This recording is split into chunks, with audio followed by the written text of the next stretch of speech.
Company का नाम भी मौजूद है।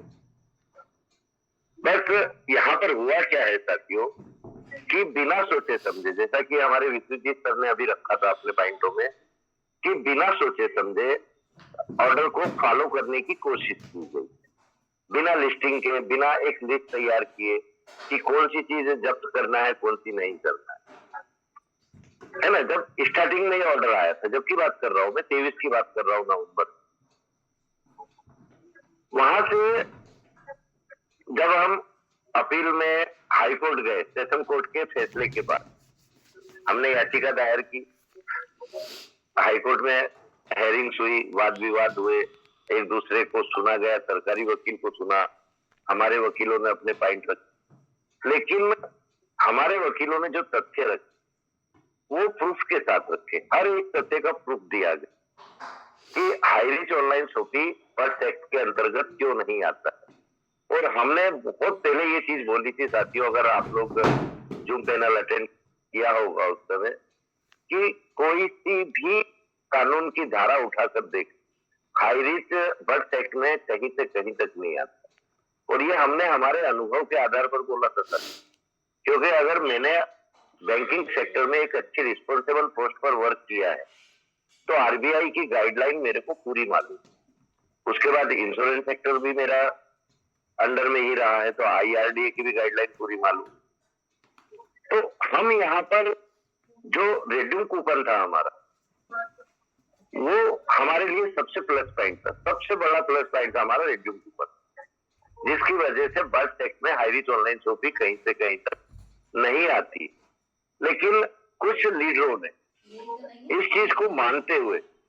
कुछ पॉइंट सामने रखे, जैसे कि हमारा ओटीटी, हायरोक्स, ऐसे ऐसे पॉइंट रखे हमारे ही लीडरों, बाहर से कोई नहीं आया था, और उनको आधार बनाकर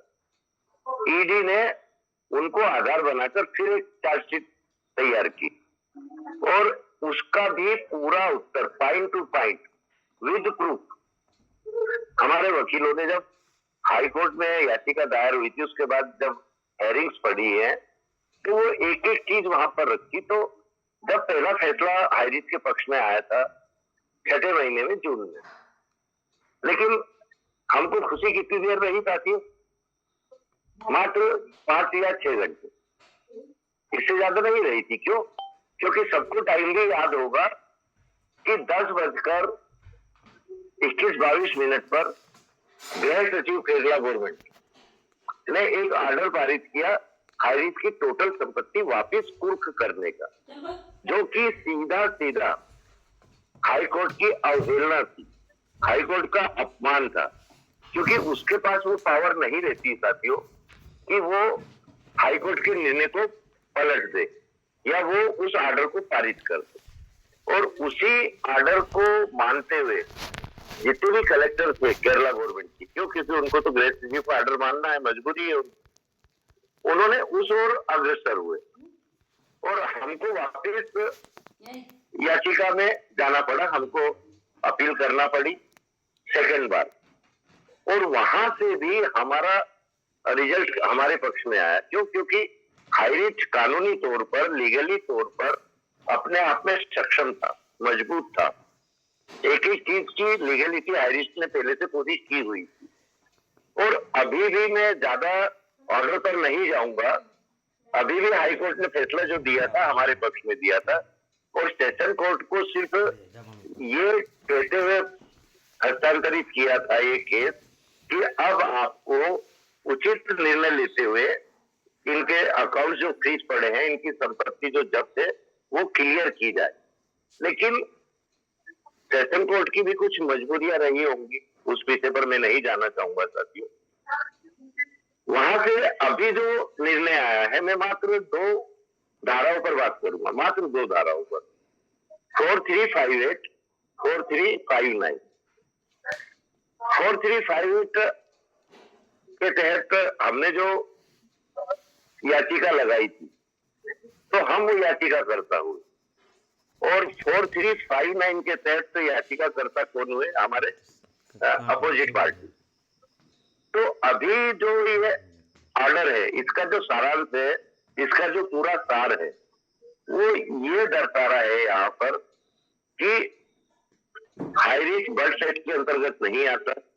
हाई रिस्क की जितनी संपत्ति अभी तक जब्त की गई है और जो कुर्की का आदेश दिया गया था वो निरस्त किया जाता है। मतलब हाई रिस्क की संपत्ति को अब कुर्क करके नीलामी नहीं की जा सकती है, तो हाई रिस्क के पक्ष में गया पूरा। अब हम आते हैं 359 पर, 4359 पर, जो हमारे अपोजिट लोग है, गवर्नमेंट है, केरला गवर्नमेंट, सीधा बोलता हूं। तो उनको भी आदेश जो आया है जिसमें हम लोगों को आगे भविष्य में कुछ लीडर या कुछ यूट्यूबर कंफ्यूज कर सकते हैं, इसलिए मैं इतना खुलकर बोल रहा हूं साथियों आपसे। तो उनको आदेश उनके पक्ष में नहीं गया, मैं तो खुला बोलता हूं। वहां पर उनको सिर्फ ये अथॉरिटी दी गई है कि ये जो संपत्ति है, ये जो पैसा है, ये इन्वेस्टरों का पैसा है, तो ये पैसा इन्वेस्टरों को वापस दिया जाना चाहिए, और यहीं से कंफ्यूजन पैदा हो सकता है। लेकिन एक खुशी की बात यह है साथियों, शायद आप लोगों के नॉलेज में है कि नहीं है, लेकिन मेरा फर्ज है, अगर मैं लास्ट में आया हूं और पूरा सार आपको देना है, तो ये जानकारी आप लोगों के बीच में रखना जरूरी है। जैसे ही 28 तारीख को ये फैसला आया था और जैसे ही हमारे वकीलों ने, हमारे मैनेजमेंट ने, हमारे जो आज भी पक्के हाईरिशियल लीडर्स बचे हैं, इन लोगों ने एक मीटिंग की और उसके बाद इन्होंने सीधा हाई कोर्ट में अपील दायर कर दी, जिसका हेयरिंग कल हुआ है साथियों, 31 जनवरी को। और वहां पर वो अपील हमारी मंजूर की गई है और उस आदेश पर जो 4359 के पक्ष में गया है, माइनर गया है, तो उस पर भी हम स्टे ले चुके हैं। तो यहां से अब जो हेयरिंग होगी, हाईकोर्ट 2 बार हमारे पक्ष में फैसला पहले ही दे चुका है, और ऐसा नहीं है कि यहाँ पर उसने जबरदस्ती फैसला हमारे पक्ष में दिया। एक एक प्रूफ, एक एक सबूत देखने के बाद ये फैसला हाईकोर्ट के पक्ष में आया। तो यहाँ चिंता इसलिए नहीं करी जाएगी कि वापस तो फैसला वही आएगा जो हाईकोर्ट पहले 2 बार दे चुका है। तो ना घबराने की जरूरत है साथियों, ना डरने की जरूरत है। 21/2/2025, लेकिन कोशिश ये रहेगी कि वो डेट पहले आ जाए तो और बेटर है। और यहाँ से घबराने का मैं क्यों मना कर रहा हूँ कि ये फैसला हाई रिस्क के पक्ष में आ चुका है, और बहुत जल्द आप और हम सब साथी मिलकर, कंधे से कंधा मिलाकर, वही पुराने स्थिति से भी बेटर स्थिति में आगे आपको और हमको सबको मिलकर वर्क करना है, और एक आर्थिक आजादी मिशन को एक नारा देते हुए आगे बढ़ाना है साथियों। तो अगर कुछ भी भ्रांतियां आप लोगों के सामने आए